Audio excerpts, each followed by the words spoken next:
You've probably seen our numerous reports on cases of mail fraud or stealing mail, which is a federal crime. People have gone as far as to cut holes in the blue mailboxes outside of post offices. So what do you do if you fall victim to mail fraud and lose money? Joining us this morning, Marshall Clay from the Wealth Group with more on that. How to avoid mail fraud. Good to see us. You know, these crooks, they just keep coming up with stuff. Yeah, it's amazing how brazen they're becoming, and I think we've all kind of known in past history about the digital and the cyber crimes that are out there. I think that's been front and center, but good old-fashioned mail fraud is now coming back into vogue.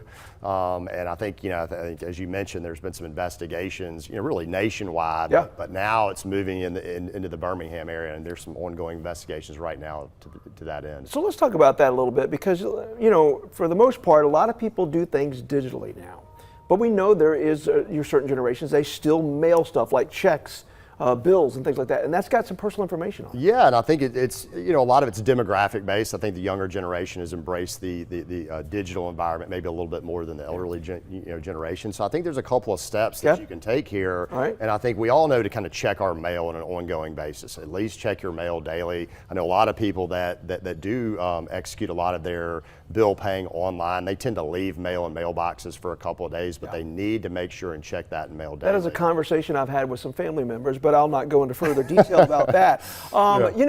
Some people still write checks, they still mail them. They do, and I would say avoid this at all costs. And even the U.S. Postal Inspector General would tell you to probably not do that anymore. Certainly, you don't want to be putting checks in the mailbox and raising the red flag on the mailbox. And I would actually avoid putting checks in the blue U.S. Postal collection boxes as well, because there's instances of those being robbed. And there are several reasons for that, right? I mean, for one, your routing number's on the bottom, your account number's on the bottom, not to mention your signature. Exactly, and I think criminals have gotten better at being able to clean these checks, and so there's actually a sophisticated way where they can maintain your signature, clean everything else, write new dollar amounts, write new numbers on the check. So if you become a victim of this kind of fraud, it's not only money, but it's time. I mean, you may ultimately get your money back, but you're going to spend hours and months trying to get this money back. Well, hopefully most people have gone to paperless, so you're not getting statements in the mail, but so you can also monitor your accounts online.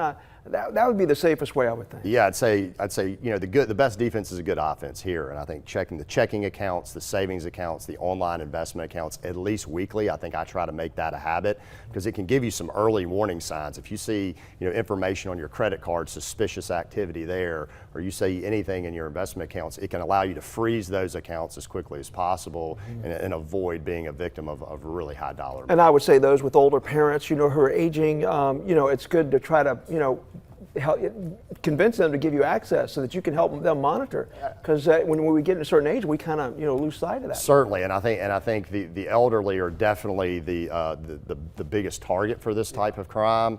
And so yes, if you have an elderly parent who isn't with it as much and can't check those and can't check the mailbox daily or check their online accounts, it's definitely worth helping them. And obviously, if you think you're a victim of this, contact your postal service. They can get you in touch with the Postal Inspection Service, as well as your local law enforcement. You want to check with them. Marshall Clay, good information. We do appreciate it. Thank you. You're welcome. All right, still ahead now. Are you afraid of spiders? Well,